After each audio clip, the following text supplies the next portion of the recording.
안녕하세요. 저는 서금사이구역 조합원 오동락이라고 합니다. 저는 롯데건설에서 제시한 사업제안서에 어떠한 내용들이 담겨 있는지 조합원 여러분들과 함께 소통하고자 이 자리에 나왔습니다. 과연 우리 조합원들이 원하는 고급 아파트 구성이 잘 반영되어 있는지 다 같이 한번 살펴보실까요? 예, 먼저 기존 2018년 시공사 선정 당시의 제안서와 비교입니다. 당시 시공사는 롯데건설 현대산업개발 컨소시엄이었고 현재는 롯데건설 단독 시공으로 입찰하였습니다. 그 다음에 공사비는 당시 519만 2천원, 현재는 559만 3천원, 약 40만 1천원 증가한 입찰 금액입니다. 건축 면적은 1523제곱미터 감소하였는데 이는 개발구역 면적 감소로 인해서 반영된 것으로 보이고요. 용적률은 394.12%를 제한했었으나 이번에는 360.56%로 제한을 하였습니다. 33.56%가 감소한 수치인데요. 이는 사실 롯데건설의 잘못이라기보다는 현 조합집행부의 잘못이기 때문에 롯데건설의 책임을 물을 수 있는 항목은 아닌 것 같습니다. 건폐율은 1.25% 감소해서 약간 더 쾌적한 구성이라고 볼 수 있겠습니다. 그리고 연면적은 전체 연면적이 14,510제곱미터 증가한 반면 지상은 36,175제곱미터 감소하였습니다. 대신 56,686제곱미터의 지하 면적이 증가하였는데요. 지상 면적이 감소한 것은 용적률 감소로 인한 세대수 감소, 자연스러운 현상인데 지하 연면적은 많이 증가를 했습니다. 이와 관련해서는 나중에 다시 말씀을 드리도록 하겠습니다. 주차 공간은 세대당 1.50대에서 세대당 1.96대 증가를 했고요. 공사 기간은 기존 48개월에서 이번에 51개월, 약 3개월 증가하였습니다. 그리고 철거 기간도 2개월 증가하면서 전체적으로 공사 기간은 5개월 정도 더 증가를 하였습니다. 그리고 지질 요건에 따른 공사비는 기존 일반 토사 50%, 풍암 20%, 연암 30% 기준으로 책정되었으나 현재는 지질 요건에 따른 공사비 변동이 없는 조건으로 개선되었음을 알 수 있습니다. 다음 사업구조 비교입니다. 2018년 제안 당시에는 무이자 대여금을 730억 원 한도로 제시하였으나 이번 제안서에는 창립총회 기준 1,303억 원의 조합사업비를 무이자 대여하는 것으로 제시하였습니다. 무이자 대여금이 약 573억 원 정도 증가한 수치이고요. 그 다음에 분담금 납부 시점은 입주 2년 뒤 100% 적용하는 것으로 2021년 제안을 했었고요. 이번에도 똑같은 구성입니다. 환급금 지급 시점은 입주 시 100% 지급하는 것으로 되어 있었으나 현재는 일반 분양 계약자와 동일하게 계약 시 10%, 중도금 해차별 60%, 잔금 시 30% 지급하는 것으로 돼서 개선되었다고 볼 수 있겠습니다.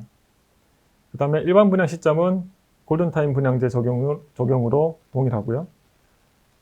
대신에 미분양 대책으로 기존에 없던 대물 변제 조항이 이번에 새로 반영되었습니다. 사업 촉진비 1,856억 원 책정해서 세대당 2억 원 한도로 지원하는 것으로 되어 있지만 이는 유이자 대여이고요. 이주비 선지원 1,000만 원도 마찬가지로 유이자 대여입니다. 이자는 조합에서 부담을 하게 되지만 어쨌든 목돈이 필요한 조합원들에게는 도움이 될 수 있는 항목이죠. 그 다음에 사업비용 상환 항목입니다. 기존에는 사업비, 그 다음에 공사비를 동일한 비율로 안분 상환하는 것으로 되어 있었으나 현재는 사업비를 먼저 상환하고 공사비를 후 상환하는 것으로 되어 있습니다. 이는 조합의 이자 비용을 줄여줄 수 있기 때문에 우리에게 유리한 조항이라고 볼 수 있겠습니다. 그 다음에 일반 분양 옵션 및 철거 부산물 수익. 기존에는 이와 관련된 언급이 없었는데 이제는 조합에 기속되는 것으로 되어 있습니다. 현재는 요즘은 그 일반 분양가가 상한제가 걸려 있는 바람에 분양 가격을 높일 수 없기 때문에 약간 꼼수로 옵션 금액을 많이 높여가지고 수익을 만드는 경향이 있는데요. 그런 트렌드를 감안하면 이런 일반 분양 옵션과 철거 부산물 수익을 조합 기속으로 하는 것은 우리 조합에 많은 도움이 될 것이라 생각을 합니다. 네, 다음으로는 타 재개발 구역과의 비교입니다. 우리 근처에 서금사 6구역과 보곡 2구역이 있는데요. 이 구역들 모두 올해 2022년에 새로 시공사를 선정을 하였습니다. 그래서 좋은 비교 자료가 되겠죠. 먼저 우리 구역은 시공사가 롯데건설, 시공능력 7위, 신용등급 A+. 그리고 서금사 6구역은 시공사 현대건설, 시공능력 2위, 신용등급 AA-. 부곡 2구역은 GS건설, 시공능력 3위, 신용등급 A+. 네, 세 구역 모두 1군 건설사로서 부족함은 없는데요. 그래도 GS건설이나 현대건설이 상대적으로 더 일반인들에게 널리 알려져 있고 선호하는 지공사임을 감안하면 우리 구역은 조금 아쉬운 측면이 있습니다. 그리고 아파트에 적용되는 브랜드인데요. 서금서 1구역이 힐스테이트, 부곡 2구역이 자이, 기존에 잘 알려진 브랜드임에 반해 우리는 프레스티아 캐슬, 정말 듣도 보도 못한 브랜드를 적용한다고 하는데요. 정말 많이 아쉬운 측면이죠. 그리고 평당 공사비가 서금서 1구역과 부곡 2구역은 평당 525만 원으로 동일한데 반해 우리 구역은 평당 559만 원입니다. 예, 다른 구역 대비 상당히 비싼 공사비가 책정되어 있는 것을 확인할 수 있습니다. 그리고 가구 수는 우리 구역이 2368가구, 서금사 6구역이 2615가구, 그 다음에 부곡 2구역이 2008가구인데요. 이는 그 구역 면적이나 용적률에 따라서 차이가 나는 부분이기 때문에 그냥 참고 삼아서 이해하시면 되겠습니다. 주차 공간은 우리 구역이 세대당 1.95대, 서금서 1구역이 세대당 1.89대, 부곡 2구역이 세대당 1.9대, 대동 소이한 수치를 나타내고 있습니다. 반면 그 고급 아파트의 상징이라고 할 수 있는 중대형 평형 비율인데요. 국민 평형 이상, 즉 34평 이상의 아파트 평형 비율이 우리 구역은 61.3%, 반면 서금서 1구역은 74.7%, 부곡 2구역은 64.4%, 우리 구역이 제일 낮은 수치입니다. 그만큼 소형 평형이 많다는 의미인데요. 조금 아쉬운 측면이죠. 더군다나 최근에는 조합원들이 대형 평형을 많이 선호하는 점을 감안하면 우리 구역의 그 중대형 평형 비율은 더 아쉬운 측면이 있습니다. 그리고 설계는 세 구역 모두 해외 설계사들이 하는 것으로 되어 있고요. 천정고도 240mm로 동일합니다. 그리고 마감재들도 각종 외산 마감재를 적용해서 고급화를 추구하고 있고요. 음식물 쓰레기 자동 이송 설비들도 적용을 하고 있습니다. 최근에 재개발들이 그 고급화가 상향 평준화되어서 대부분 고급스러움에서는 부족함이 없는데요. 그렇게 따졌을 때 전체적으로 보시면 우리 세 구역 모두 비슷한 상품성의 아파트라고 볼 수 있겠습니다. 그럼에도 불구하고 우리 구역은 특별히 생소한 브랜드, 그 다음에 더 비싼 공사비, 그리고 가장 높은 소형 평형 비율의 아파트가 되겠네요. 다른 구역과 비교했을 때 많이 아쉬운 부분이죠. 네, 다음으로는 사업 제안서 항목별 분석을 해보겠습니다. 가장 먼저 아파트 네이밍입니다. 프레스티아 캐슬로 제안을 했는데요. 이 프레스티아라는 단어는 위신, 명망을 뜻하는 프레스티지라는 영문 단어와 우리 서금사 A 구역에서 A를 따와서 만든 합성어라고 합니다. 프레스티아. 사실 허울은 좋지만 그 롯데건설에서 브랜드 정책에 따라서 고급 브랜드인 르엘캐슬을 적용하지 못하니 별도의 브랜드를 적용한다는 미명 아래 조합원들의 불만을 잠재우기 위한 꼼수로 보여집니다. 그렇다면 이 프레스티아라는 상표명이 과연 우리에게 적용될 수 있도록 상표권 등록은 되어 있는지 한번 확인해 볼까요? 제가 사이트에서 한글로 프레스티아 그리고 영문으로 프레스티아 다 검색을 해봤는데 동일하게 등록된 상표가 없었습니다. 이건 무슨 얘기냐고 하면 우리가 프레스티아가 좋아서 브랜드명으로 받아들이겠다고 해도 다른 곳에서 프레스티아라는 브랜드를 먼저 적용하면 우리가 적용할 수 없는 상황이 되는 겁니다. 한마디로 제안은 했지만 그거에 대한 책임감 있는 조치는 없었다. 예, 그렇게 볼 수 있겠네요. 성의가 없다고 볼 수 있겠죠. 참고로 우리 시민공원 촉진 3구역에서 HDC 현대산업개발에서 제안했던 별도의 브랜드 센테니얼이라는 브랜드가 있습니다. 이 센테니얼이라는 브랜드는 현대산업개발에서 상표권 등록을 한 브랜드입니다. 네, 우리하고 많이 다름을 알 수 있죠. 자, 우리가 만약에 프레스티아 캐슬이 된다. 그러면 어떤 현상이 발생할까요? 제가 금정구에 캐슬이라는 이름이 들어가는 아파트들을 검색을 해봤습니다.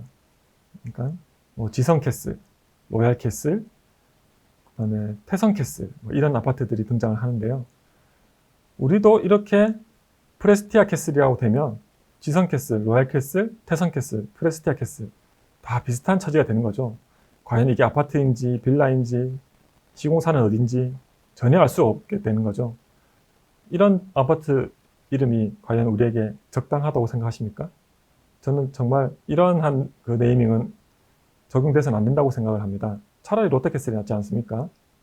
예, 다음으로 공사비 항목입니다. 아까 말씀드렸다시피 기존 2018년 제안서 대비 40만 1,000원 증가한 공사비를 제시를 했는데요. 이는 약 7.72% 정도 인상된 금액입니다. 근데 이 7.72% 인상된 금액이 어디서 왔느냐 살펴보니 롯데건설에서 제시한 공사비 인상 지수, 즉 건설 공사비 지수와 소비자 물가 지수의 산술 평균치를 적용한 것으로 확인되었습니다. 최근 1년간 건설 공사비 지수 9.5% 인상되었고요. 소비자 물가 지수는 5.83% 인상되었습니다. 이 산술 평균이 7.67%인데요. 증가분 7.72%와 거의 비슷하죠. 이거는 2022년 제시한 제안서를 위해서 공사비를 새로 산정한 것이 아니라 기존 2018년 제안서상의 공사비에서 그냥 최근 1년 인상률을 그대로 적용한 것일 뿐입니다. 이러한 공사비는 근처의 서금사 촉진 6구역과 부곡 2구역의 525만 원보다 약 34만 3천 원 정도 비싼 공사비인데요. 아까 살펴봤지만 서금사 촉진 6구역이나 부곡 2구역, 그 다음에 우리 구역 다 비슷한 수준의 아파트입니다. 그런데 우리 구역만 공사비가 특별히 높기 때문에 이는 우리의 조합원들의 추가적인 부담이라고 생각할 수 있는데요. 만약에 서금사 촉진 6구역이나 부곡 2구역의 공사비인 525만 원을 우리 구역 면적에 대입을 하면 약 483억 원 정도의 추가 공사비가 발생을 한 셈입니다. 이는 우리 구역 조합원 수인 928로 나누면 조합원 1인당 약 5,212만 원 정도의 추가 부담금이 발생하는 것이죠. 혹자는 그렇게 얘기합니다. 우리 구역이 다른 구역보다 층수가 높기 때문에 공사비가 더 비싸야 된다. 그렇게 얘기를 하는데요. 2022년 7월 15일 국토부에서 고시한 기본형 건축비 내용을 보면 층수에 따른 공사비 차이는 36층에서 41층으로 올라갈 때 1.3% 증가, 그 다음에 41층에서 46층 증가로 증가할 때 33.1%가 증가하는 것으로 되어 있습니다. 층수에 따른 공사비 차이는 사실 미미한 수준으로 볼 수 있는데요. 이런 층수를 감안을 한다고 해도 우리 구역 공사비가 비싸다는 것은 부인할 수가 없을 것 같습니다. 네, 다음으로 연면적에 대해서 살펴보겠습니다. 아까 분명히 저희 구역의 용적률이 감소했고 용적률 감소로 인한 가구 수도 감소를 했기 때문에 지상 연면적이 감소하는 건 당연합니다. 그래서 지상 연면적이 36,175제곱미터 감소하였습니다. 그런데도 불구하고 전체 연면적이 14,510제곱미터 증가한 것에는 바로 지하 연면적 56,686제곱미터 증가가 그 요인이라 할 수 있겠습니다. 예, 지하 연면적이 왜 증가했는지를 살펴보겠습니다. 지하 연면적의 대다수를 차지하는 것은 아무래도 주차 공간이겠죠. 자, 주차 공간이 우리 구역에는 640대가 증가를 했습니다. 이 640대가 증가한 것은 그 16% 증가한 수치인데요. 반면 우리 지하 연면적은 32% 정도 증가를 했습니다. 이 차이는 작지 않은 차이인데요. 주차 대수가 증가한 비율보다 지하 연면적이 더 많이 증가를 했기 때문에 과연 이 연면적이 제대로 된 것인지 의문이 드는 상황입니다. 2022년 7월 15일 국토부 고시에 보면 지하층 건축비는 지상층 건축비 대비 약 44% 수준인 것으로 나와 있습니다. 즉 지하 연면적이 늘어나면 늘어날수록 공사 시공 원가는 줄어든다는 얘기가 되겠죠. 우리 구역의 2018년 제안서와 2022년 제안서의 연면적을 비교를 하기 위해서 44%의 비율로 지상 연면적으로 환산했을 때 2018년 제안서에는 약 36만 4,456제곱미터, 그 다음에 2022년 제안서는 35만 582제곱미터, 약 13,873제곱미터 감소한 것으로 나와 있습니다. 결국 13,873.46제곱미터가 감소를 했기 때문에 이는 시공원가 감소로 인한 롯데건설의 이익 증가로 기결되는데요. 만약 평당 공사비 559만 원을 적용했을 때 약 235억 원 정도의 시공원가 감소가 되겠습니다. 네, 다음으로 살펴볼 내용들은 기존 그 사업 제안서의 내용과 계약서의 내용이 상반되는 것들에 대한 것입니다. 먼저 성명 관련 비용인데요. 사업 제한서에는 성명 관련 모든 비용이 공사비에 포함되는 것으로 기재되어 있으나 계약서 초안에는 성면조사와 감리비는 조합의 부담으로 되어 있습니다. 이는 사업 제한서 내용과 계약서 내용이 모순되는 내용인데요. 사실 도정법에 따르면 성명 관련 비용은 반드시 공사비에 포함돼서 시공사가 진행하도록 되어 있습니다. 계약서 내용 잘못됐다고 볼 수 있겠죠. 다음으로 대물 변제 내용입니다. 사업 제안서에는 미분양이 됐을 경우 100% 대물 변제를 하겠다고 제안을 했는데요. 근데 계약서 초안에 보시면 미분양 발생으로 인해서 롯데건설에서 이제 추가적으로 발생하는 비용은 모두 우리 조합이 부담하는 것으로 되어 있습니다. 이도 사업 제안서 계약서 내용이 모순되는 내용이고요. 골든타임 분양제, 일종의 후분양 제도인데요. 조합에서 원하는 시점에 분양을 해서 조합의 이익을 극대화시키겠다는 내용인데, 계약서에 보시면 분양 시기와 분양 가격, 분양 방법 등은 갑과 을, 즉 조합과 시공사가 합의해서 결정한 것으로 되어 있습니다. 혜택은 주는 것으로 제안해놨지만 그러한 혜택의 결정권은 우리에게 주어지지 않았죠. 결국 롯데건설의 동의 없이는 조합에서 자체적으로 분양 시기를 결정하는 것은 불가능한 조항입니다. 네, 다음으로는 롯데건설에서 책임지고 추진을 하겠다는 내용과 관련된 것인데요. 이번 제안서에 보시면 특화 설계와 인허가를 롯데건설에서 책임지고 추진한다고 되어 있습니다. 반면 계약서에 보시면 인허가 지연으로 인한 리스크를 즉 조합에서 부담한 것으로 되어 있는데요. 이러한 리스크에는 대여금 회수, 연체이자, 공사 중지 등의 큰 위험 부담을 조합에서 안는 것으로 되어 있습니다. 사업 제안서 내용과 계약서 내용이 역시나 상반되고 있죠. 이 외에도 여러 가지 모순되는 내용들의 제안서 내용과 계약서 내용이 있는데요. 시간 관계상 이까지만 살펴보고요. 다음으로는 우리 고객에 필요한 제안서가 어떠한 제안서인지 말씀을 드리도록 하겠습니다. 네, 지금 보시는 사진은 명품을 구매하기 위하여 매장이 문을 열기 전부터 대기하는 이른바 오픈런 현상입니다. 불황인데도 불구하고 명품을 사기 위해서는 저러한 수고도 마다하지 않고 있네요. 그럼 비싼 명품만 잘 팔릴까요? 아닙니다. 불황의 영향으로 가성비가 좋은 저렴한 상품들도 잘 팔린다고 합니다. 즉, 고가품과 저가품 위주로만 소비가 이루어지는 소비의 양극화 현상이 두드러지고 있는데요. 그 결과 포지셔닝이 애매한 중가품들에 대한 수요는 줄어들고 있다고 합니다. 이러한 현상은 아파트 시장에서도 고스란히 반영되고 있는데요. 2019년에 전국 아파트값 5분위 배율이 6배였던 것이 현재는 10배까지 가격 격차가 벌어졌습니다. 즉, 고급 아파트는 더욱 비싸지고 그렇지 않은 아파트들은 더욱 싸지는 현상이 심화되고 있는 것이죠. 그렇다면 우리는 어떤 아파트를 지어야 할까요? 어중간한 상품성의 아파트로는 살아남을 수가 없으니 당연히 고급 아파트로 건설해야 하겠죠.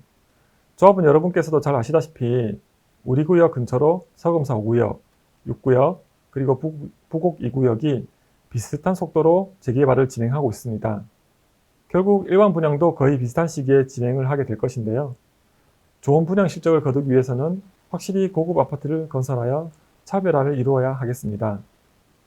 이런 걸 아는 건지 아니면 누가 시킨 건지 모르겠지만 김기민 씨가 조합원들에게 보낸 문자에 보면 관리 처분 시점에 롯데건설의 고급 아파트인 뇌를 적용하겠다는 내용이 들어가 있습니다.